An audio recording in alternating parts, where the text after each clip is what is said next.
supportrices, supporters, fans de l'OL. Bonjour à toutes, bonjour à tous, bienvenue sur ma chaîne OL pour cette nouvelle vidéo. Bam! Oh oui, c'est le débrief en ce lundi de l'Olympico d'hier. Et regardons, débriefons le menu du jour ensemble, les 3 points. Ce que j'ai concocté, suivez-les-vous, je m'emmerde pas. L'Olympico, décevant. C'est pas là que je vais commencer pour la première partie. Ensuite, on a vu aucune ambition dans le jeu, c'est la deuxième partie. Enfin, note, top. Et flop, hop, je me cache, je réapparais parce qu'il va y en avoir. Dédicace à l'équipe de Vincent, Toufik et Thierry du FC Gerland, première victoire et avec la manière, une manita, bam, bravo les gones, continuez avec la manière cette victoire, elle en appellera d'autres, je suis certain, ne lâchez rien. Allez hop hop hop les gones, on rentre dans le vif du sujet, je le dis d'emblée, et je suis excédé, j'appelle la marée saucée, oui, mais qu'est-ce que c'est que ce match d'hier? Non, messieurs, arrêtez vos moustères. On n'est pas en district. Ça puait la merde. Maman, mais qu'est-ce que c'est que cet Olympico? Une pelouse, déjà, pour commencer, indigne de, c'est un mélange de sable, on comprend rien, de la terre. Vous faites des fouilles sous le vélodrome pour retrouver les mallettes a planqué Nanar sous le stade. C'est la grande esbrouffe ou quoi, la grande époque? Non, mais dis donc, indigne pour un tel niveau, mais que dire du niveau technique proposé par les deux Olympiques? Ah, j'ai trouvé ça honteux. Festival de gadoche, que nenni. Festival de passe raté, oui. Pas plus de 3 d'ailleurs avant que le ballon finisse sur le toit du stade. Kezako, c'est pas comme ça qu'on va vendre nos droits à l'étranger, faire mousser la Liga pour se faire un max d'oseille en proposant pendant un jeu aussi médiocre de la part de deux équipes censées viser le podium. Commencez pas à m'emmerder, hein, toute la chiche à fois, ça peut partir. La châtaigne, elle va voler, hein. Oui, on avait un OM malade, bien évidemment, avant d'entamer la rencontre. 4 matchs de Ligue 1 sans victoire. Vous n'avez plus gagné depuis fin septembre. Nous, un Noël en progrès, certes depuis quelques matchs après des béchamels de merde durant des mois. Mais cela n'excuse pas tout, le très faible niveau affiché hier. De notre côté, évidemment, on va analyser ça, avec 80% de passes réussies, c'est honteux. Kezako, pour qu'il y ait un bon match, il faut aussi 2 belles équipes, ou du moins une qui essaye de proposer quelque chose dans son contenu, on va y revenir dans la deuxième partie. Eh ben, je peux vous dire que ce n'est absolument pas de notre côté, les gars, qu'il fallait regarder pendant 90 minutes. Non mais dis donc, attention, hein, là, elle va décoller, ça claque du fessier. Je vous mets devant parler des photos des stades du match. On perd en plus face à un Olympique de Marseille qui n'a pas absolument fait un grand match. Par contre, ils ont mis du cœur à l'ouvrage, malgré cette spirale négative pour eux. Lolo White, nous, il est parti sur un schéma en 4-4-2 à plat. Je vous l'avais dit, dans l'avant-match, j'avais le pitch. Je me suis dit, je me suis douté. Est-ce qu'il va reconduire ce 4-4-2 qui est plutôt un réajustement face à Lille en deuxième mi-temps, mais qui a parfaitement fonctionné. Mais ce qui a fonctionné face aux Dogs, hier n'a pas marché. On a sombré comme des pauvres mères dans le caniveau. À dégoubiller sur nos souliers, comme ma gamine ce matin, elle a dégoubillé sur sa veste, j'ai dû la changer, bam, et puis ça pue. Oh, c'est affreux. Les sardines, elles ont mangé des quenelles. Voilà, bam, c'est comme ça. Ils avaient opté, du coup, Lolo White pour ce système afin de bloquer les 2 pistons de chaque côté, minimiser leur rapport. Donc, du coup, tu bloques les ailes avec 2 lignes de 4. Ça, c'est ton rideau. Mais surtout, les 2 doublettes dans les couloirs. Awar et la Tagliatelle, côté Jonathan Klaus. Et Cacré, le Dolce Gusto, côté Nuno Mendes. Le but, c'était qu'ils viennent, eux, s'empaler dans leur remontée de balle ou surtout les latéraux et les pistons, sans pouvoir prendre cette largeur, la profondeur et exploiter leur vitesse et leur qualité technique de centre. Dans le fond, pourquoi pas? Tu apportes de la stabilité et une équipe qui quadrille toute la largeur, mais derrière, dans tes transitions, il faut des joueurs rapides, techniques, capables d'opérer en contre en explosant comme du popcorn. Dans notre formation d'hier, tu as déjà eu 8 joueurs défensifs. Si tu mets Oussem sur une aile, qui plus est le seul capable, on va dire, de créer quelque chose balle au pied, t'es charrette. On n'a aucune possibilité dans le cœur du jeu, on le décentre. On a énormément de difficultés à créer depuis des mois et Lolo White hier, il a plutôt gambergé par rapport à la force de l'OM, combler les couloirs. Plutôt que nous, notre force, il s'est pas basé sur la faiblesse de l'adversaire, mais sur nos faiblesses à nous. Donc si tu joues en 4-4-2 à plat, pourquoi pas? Mais c'est Tété et Totem et Cambi qui auraient dû démarrer le match parce qu'ils sont un peu plus capables d'apporter balle au pied et se projeter de l'avant plutôt que de rester avec Awar et Cacré assez bas pour bloquer vraiment le terrain. Parce que regardez, je vous mets une photo. On a joué extrêmement bas avec des lignes resserrées pour éviter des espaces dans le dos, bloquer la profondeur. Il y a une grosse densité défensive, mais regardez les gars entre le bloc équipe et les attaquants, c'est l'escalade de l'horreur, une équipe coupée en 2 sur 60 mètres, c'est impossible de créer du danger, surtout avec les joueurs que l'on a. On a excentré Oussem pour aider le latéral en vitesse, percussion, il y a rien. Ça a tortillé du fion hier, vraiment c'est pas mauvais, c'était très mauvais. Voilà, à quel moment on les a mis en danger sur nos rares situations. J'ai saigné du nez seulement sur ce 0 à 0-0, ou Cacré sur ce contre, il ne prend pas de vitesse. Il est lent, il sent que ça le rattrape dans le dos, donc ça a panique à bord, il fait cette saucisse au niveau de la passe. Je me suis dit, il y aura de la gadoche sur cette action. Je me suis assis, j'ai mis une main devant, l'autre derrière. Quand tu as des ballons aussi importants à jouer, tu ne peux pas te permettre d'être aussi peu appliqué dans le dernier geste, surtout que ce n'était pas à Cacré d'être au cœur des opérations en contre.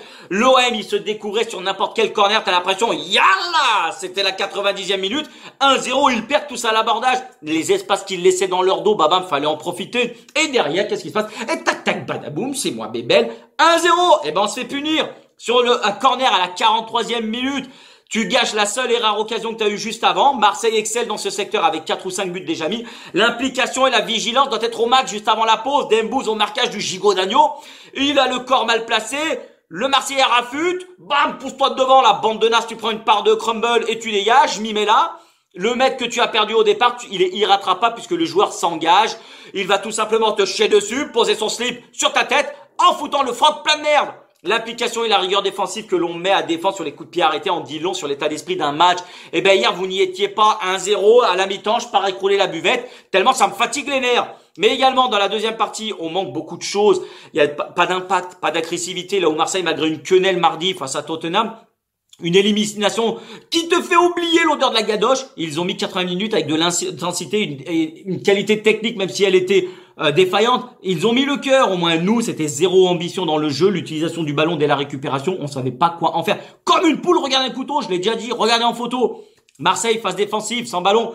Il passe en 5-4-1, grosso merdo en gros, avec les pistons qui intègrent la ligne de 3 au niveau de la charnière. Harry Thunder qui recule d'un cran pour se mettre sur le double pivot, la même ligne vers Rongier. Et Alexis tapis dans l'ombre, seul en pointe. Mais pour les ressorties de balles de notre côté, nous on s'appuie sur la merguez, le penant au départ des actions. Donc vous voyez, il y a beaucoup de monde du côté marseillais parfaitement en place.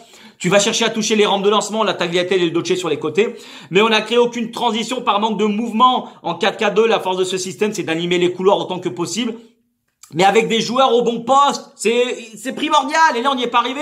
Festival de mauvais passe, aucune course vers l'avant, aucun dédoublement. Il y avait aucune entente hormis sur le côté défensif. Mais c'est pas possible. Le décalage, quand il était fait, on revenait une nouvelle fois en arrière. Oh, maman. Mais le nombre de passes vers l'arrière qui ralentissent le jeu, qui ne servent à rien, hormis permettre à l'OM de défendre en avançant. Parce que si justement tu recules, c'est parce que les mecs en face, ils sont parfaitement bien placés. Cocorico, pourquoi Moussaillon? Primo, manque de solution autour du porteur du ballon avec très peu de mouvements coordonnés. Bah, ça n'aide pas. Deuxio, la qualité technique affreuse dans nos ressorties de balles, donc impossible de faire un quelconque décalage, tout simplement. Trimo tertio, voilà, c'est ça qu'on dit. On n'a aucun joueur capable de réaliser un exploit personnel à la sortie du ballon, que ce soit un milieu de terrain qui est capable, balle au pied, de percuter, de casser des lignes à lui tout seul.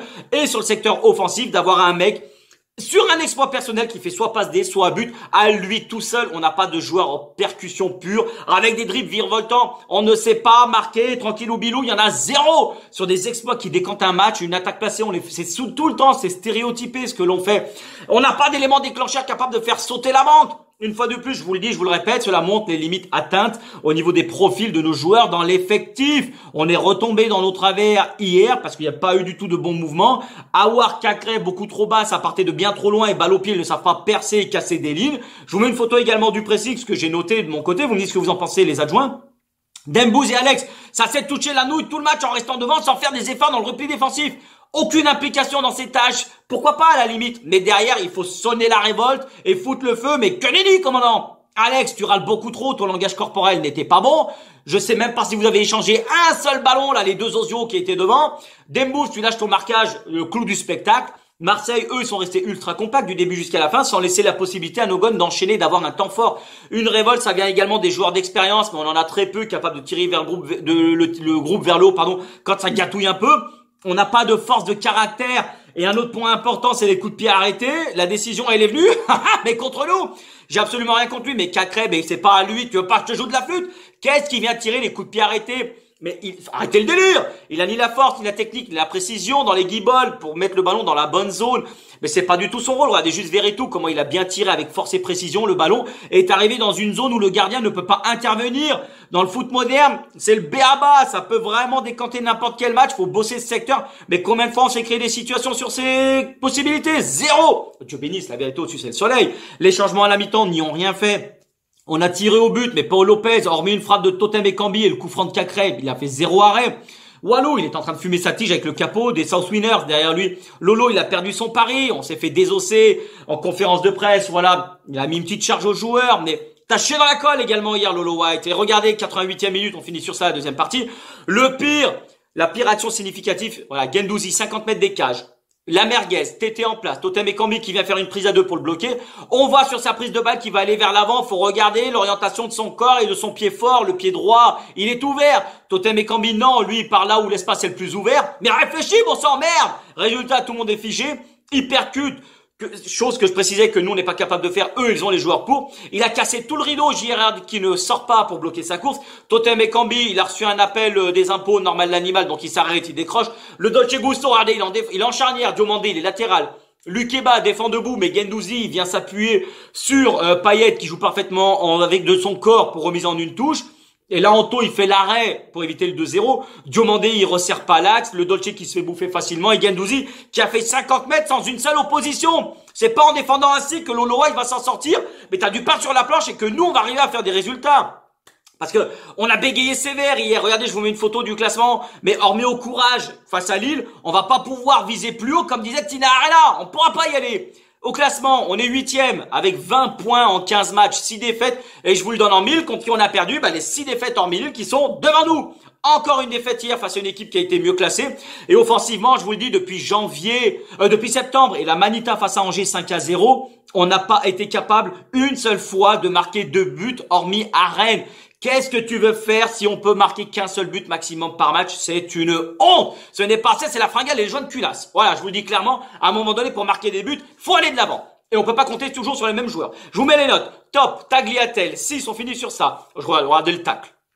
Performant, offensivement, dernièrement, mais avec des galettes en veux-tu en voilà, mais là hier c'est surtout défensivement qu'il a été monstrueux. Regardez la photo, ça vaut 1000 mots, c'est pas un babo les gars, je vous le dis, excellent match.